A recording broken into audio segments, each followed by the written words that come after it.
They said she'd never carry a child, but Emily Harper's story defied every odd, woven with faith, love, and a miracle that silenced skeptics.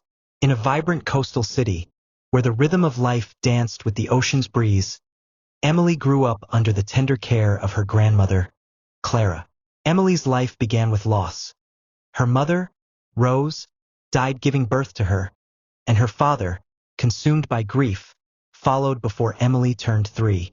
Clara, a woman of unshakable faith and quiet strength, became Emily's everything, raising her with fierce devotion. Though Clara's other children, Emily's aunt, Margaret, and uncle, Henry, provided financial support, Clara kept Emily close, seeing in her the spark of her late daughter. Every Sunday, Clara led Emily to church, her worn Bible in hand, teaching her to pray with purpose and live with grace, planting seeds of resilience that would carry her through life's storms. Emily grew into a bright, disciplined young woman, her heart shaped by Clara's love and the warmth of her extended family. She excelled in school, driven by Clara's nightly prayers and the encouragement of Margaret and Henry. At her university graduation, Emily stood before a crowd, her voice steady as she honored her family's sacrifices. "I've never felt like an orphan," she said, her eyes locking with Clara's, who sat beaming in the crowd. Clara, tears falling, whispered a prayer for Emily's future. A meaningful career, a kind husband, and the joy of children. Henry's connections soon secured Emily a job at a thriving marketing firm. There, her manager introduced her to James, a colleague whose quiet confidence and shared faith drew her in. Their conversations, often over coffee in the break room, deepened into a bond rooted in mutual respect. Clara, with her keen spiritual insight, sensed trials ahead but blessed their relationship, urging them to ground their love in Scripture. When James proposed, Emily's heart soared, and their wedding was a celebration of joy, with Clara dancing despite her frail frame. Months later, Clara passed peacefully, her final prayer one of gratitude for seeing Emily so happy. Emily grieved deeply, but Clara's legacy of faith kept her anchored. 2 years into their marriage, Emily's world shook. A miscarriage left her heart raw, and soon after, crippling pain led to a dire diagnosis: a dangerous ovarian cyst. Doctors insisted on a total hysterectomy to save her life. James, torn between honesty and fear of breaking her, hesitated before revealing that her womb was gone. Emily's breath caught, but she steadied herself. "God has a plan," she whispered, clinging to the promises Clara taught her. Joining the church choir, she poured her sorrow into song, her voice a beacon of hope. A pastor's words at a prayer meeting, "God will work a creative miracle," ignited her soul, even as a skeptical choir member scoffed, suggesting adoption.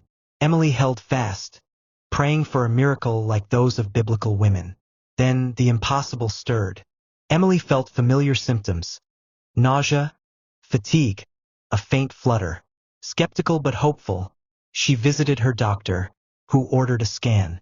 The room fell silent as the screen revealed a baby growing in a miraculous pouch, where no womb should be.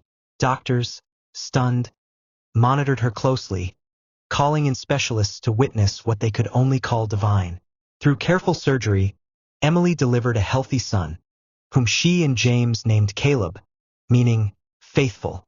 The hospital buzzed with awe, nurses and doctors joining in impromptu worship, moved by the miracle. 2 years later, Emily and James welcomed a daughter, Lily, their lives a testament to grace. With Margaret and Henry's support, they raised their children in a home filled with gratitude. Their story a beacon for others, proving that faith could move mountains and create life where none seemed possible. Emily and James settled into a rhythm of parenthood, their home alive with Caleb's toddler giggles and Lily's curious coos.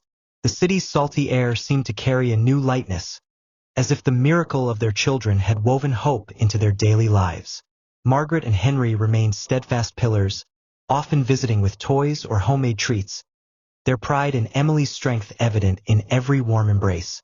The couple's church community, once divided by whispers of doubt, now rallied around them, their story retold in sermons and prayer circles as proof of the extraordinary. Emily, though, never let the awe overshadow her gratitude. She kept Clara's old Bible on her nightstand, its pages worn from years of use, and each night she prayed with the same fervor her grandmother had taught her, thanking God for her family and asking for wisdom to raise her children well. At work, Emily's resilience became a quiet legend. Colleagues who once saw her as reserved now admired her warmth and grit, often asking her to share her story at office gatherings. She spoke simply, crediting her faith and Clara's lessons, always deflecting praise to those who'd supported her. James, too, thrived, his steady demeanor earning him respect as a leader in the firm. Together, they balanced their careers and family life, carving out evenings for quiet moments, reading to Caleb, singing to Lily, or praying together in the soft glow of their living room. But beneath the harmony, Emily carried a lingering ache, a whisper of fear that their miracles might be tested again. One crisp autumn morning, as leaves swirled outside their window, Emily noticed Caleb, now 3, seemed unusually tired, his boundless energy dimmed. At first, she brushed it off, perhaps a cold from preschool, but when a fever spiked and wouldn't break, she and James rushed him to the hospital. The same doctors who'd witnessed Caleb's miraculous birth now wore furrowed brows, ordering tests that stretched hours into an eternity. The diagnosis came like a thunderclap: a rare blood disorder, treatable but grueling, requiring months of hospital visits and a bone marrow transplant. Emily's heart sank, the weight of Clara's absence sharp as she longed for her grandmother's steadying prayers. James held her hand tightly as they sat by Caleb's bedside, his small frame dwarfed by monitors and tubes. "We've seen miracles before," James said, his voice firm but soft. Emily nodded, clutching Clara's Bible, its pages open to Psalms. She read aloud to Caleb, her voice trembling but resolute, filling the sterile room with words of hope. The church rallied again, organizing meal trains and prayer vigils, while Margaret and Henry took turns caring for Lily. Emily and James leaned into their faith, praying for healing and strength, trusting that the God who'd given them Caleb could carry them through this storm. The search for a bone marrow donor stretched on, each dead end testing Emily's resolve. One evening, exhausted and tearful, she slipped into the hospital chapel, where a familiar pastor found her. "God's not done with Caleb's story," he said, echoing the prophecy that had carried her through her pregnancy. Emily clung to those words, praying with a fierceness that felt like Clara's spirit alive in her. Then, a breakthrough. Henry, after testing, was a perfect match. The transplant was scheduled, and the family held their breath, gathering in the hospital waiting room as Caleb underwent the procedure. Hours later, the doctor emerged, weary but smiling. "He's stable," she said. "It's looking good." Weeks turned to months, and Caleb's strength slowly returned. Emily watched him chase bubbles in the park one spring afternoon, his laughter a melody that eased the scars of their ordeal. Lily, now toddling, followed her brother, her tiny hands reaching for him. James wrapped an arm around Emily, their shared silence a testament to their journey. The hospital, once a place of fear, became a second home for their gratitude, as they returned to thank the staff who'd become like family. Emily's story spread beyond their city, touching hearts through letters and church gatherings, inspiring others facing impossible odds. She and James never stopped praying, their home a living testament to the miracles that faith, love, and community could weave. As Caleb's health stabilized, Emily and James found a new rhythm, their days filled with the ordinary chaos of raising 2 young children. Caleb, now 4, was a whirlwind of energy, his bright eyes and quick smile belying the ordeal he'd endured.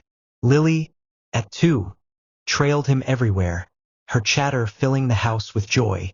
Emily often caught herself watching them play, her heart swelling with gratitude for the miracles that had brought them through. Margaret and Henry remained ever present, their visits a blend of laughter and storytelling, often recounting Clara's quirks to keep her memory alive. The city's salty breeze seemed to carry a promise of peace, but Emily knew life's fragility too well to take it for granted. She kept Clara's Bible close, its pages a roadmap for navigating both joy and uncertainty. At church, Emily's story had become a quiet cornerstone, shared in hushed tones by those who'd witnessed her journey. She and James joined a ministry for families facing medical challenges, offering support drawn from their own trials. Emily's voice, once confined to the choir, now carried hope in small group meetings, where she listened to others' fears and shared her belief in a God who worked beyond human limits. James, practical yet tender, organized fundraisers for hospital families, his steady presence grounding Emily's fervor. Together, they became a beacon for others, their home a revolving door for those seeking prayer or a warm meal. But a new challenge loomed. One evening, as Emily tucked Caleb into bed, he asked, "Mama, will I get sick again?" His small voice pierced her, stirring the fear she'd tried to bury. She kissed his forehead, whispering, "God's got you, sweet boy." But the question lingered. At a follow-up appointment, the doctor confirmed Caleb's recovery was strong, but cautioned that his condition required lifelong monitoring. Emily nodded, her resolve firm. But at home, she confided in James, her voice breaking. "I trust God, but I'm scared we'll face another storm." James pulled her close, his words steady. "We've walked through fire before. We'll do it again if we have to." To ease her worries, Emily threw herself into creating memories for her children. She and James took Caleb and Lily to the city's pier, where they rode the carousel and ate sticky cotton candy, laughing as the ocean sparkled under the sun. Margaret joined them, snapping photos, while Henry playfully hoisted Caleb onto his shoulders. These moments, simple yet sacred, reminded Emily of Clara's lessons about savoring life's gifts. She began writing in a journal, a habit she'd picked up from her grandmother, recording prayers and milestones. Lily's first words, Caleb's triumphant return to preschool, to anchor herself in gratitude. One Sunday, a guest speaker at church shared a story of a woman who'd prayed for decades for a child, only to receive her miracle in old age. The words struck Emily, stirring memories of her own impossible pregnancy. After the service, a young woman approached her, eyes brimming with tears. "I'm told I can't have kids," she said. "Your story gives me hope." Emily hugged her, sharing Clara's favorite verse, "With God, all things are possible." The encounter sparked something in Emily. She began hosting a monthly prayer group for women struggling with infertility, a space where tears and laughter mingled, and hope took root. James supported her, often watching the kids so she could lead, his quiet pride evident in every glance. Months later, at a routine checkup, Caleb's doctor delivered unexpected news. His blood work showed no signs of the disorder's markers. "It's rare," the doctor said, shaking her head. "Almost like another miracle." Emily and James wept, holding each other in the hospital parking lot, Caleb and Lily oblivious in their car seats. The news spread through their community, reigniting faith in those who'd followed their journey. Emily, standing in church the following Sunday, shared the update, her voice steady but thick with emotion. "God doesn't promise an easy road," she said, "but He promises to walk it with us." The congregation erupted in applause, their amens echoing like a chorus of triumph. Emily and James leaned into their newfound rhythm, cherishing the ordinary moments that felt extraordinary after years of trials. Caleb, now 5, raced through the house with boundless energy, his laughter a daily reminder of his healing. Lily, at 3, mimicked his every move, her tiny voice singing hymns she'd picked up from Emily's choir rehearsals. The couple's home buzzed with life, often filled with the aroma of Margaret's homemade pies or the sound of Henry's booming laugh as he played with the kids. Emily's journal grew thick with entries, prayers of thanks, small victories, and dreams for her children's futures. Clara's Bible, its pages soft from years of use, remained her anchor, a tangible link to the faith that had carried her through. Their ministry at church flourished, becoming a haven for families navigating medical hardships or infertility. Emily's prayer group grew, drawing women from neighboring towns who found solace in her story. She listened to their fears, shared her own, and pointed them to the hope that had sustained her. James, ever practical, organized community drives, raising funds for families burdened by hospital bills. Their work rippled outward, touching lives beyond their city. One evening, A couple from the ministry shared that they conceived after years of trying, crediting Emily's prayers and encouragement. Tears welled in her eyes as she hugged them, feeling Clara's legacy alive in the moment. But life, as Emily knew, was never without its tests. One winter, James faced a setback at work. A major project collapsed, threatening his position at the firm. The stress weighed on him, his usual steadiness fraying. Emily noticed the tension in his shoulders, the late nights he spent staring at his laptop. She prayed quietly, slipping into the habit Clara had taught her of covering her family in scripture. One night, as James sat hunched over bills, Emily placed a hand on his arm. "We've faced worse," she said softly. "God's brought us this far." James nodded, a faint smile breaking through. Together they devised a plan, cutting expenses, leaning on Henry's advice, and trusting for provision. Within weeks, James landed a freelance contract that not only covered their needs but opened doors to new opportunities. As spring bloomed, Emily and James decided to celebrate Caleb's 6th birthday with a picnic at the pier, the place where they'd made so many memories. Margaret and Henry joined, along with friends from church and the prayer group. Caleb darted through the grass, chasing a kite, while Lily giggled on a blanket, her curls bouncing. Emily watched, her heart full, as James tossed Caleb into the air, their laughter mingling with the ocean's roar. Later, as the sun set, Emily gathered everyone to pray, thanking God for Caleb's health, their family's love, and the community that had carried them. The group joined hands, their voices rising in a hymn Clara had loved, the moment a tapestry of gratitude and grace. Years passed, and Emily and James's story became a quiet legend, shared in churches, hospitals, and homes. Caleb grew into a thoughtful boy, excelling in school and carrying his mother's resilience.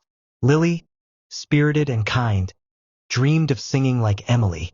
The couple never stopped serving, their home a beacon of hope for those in need. Emily's prayer group evolved into a small nonprofit, funded partly by James's now thriving consultancy, offering resources to women facing infertility. Margaret and Henry, growing older, remained their biggest cheerleaders, their love a constant echo of Clara's devotion. In their final chapter, Emily and James stood at Caleb's high school graduation, Lily cheering beside them.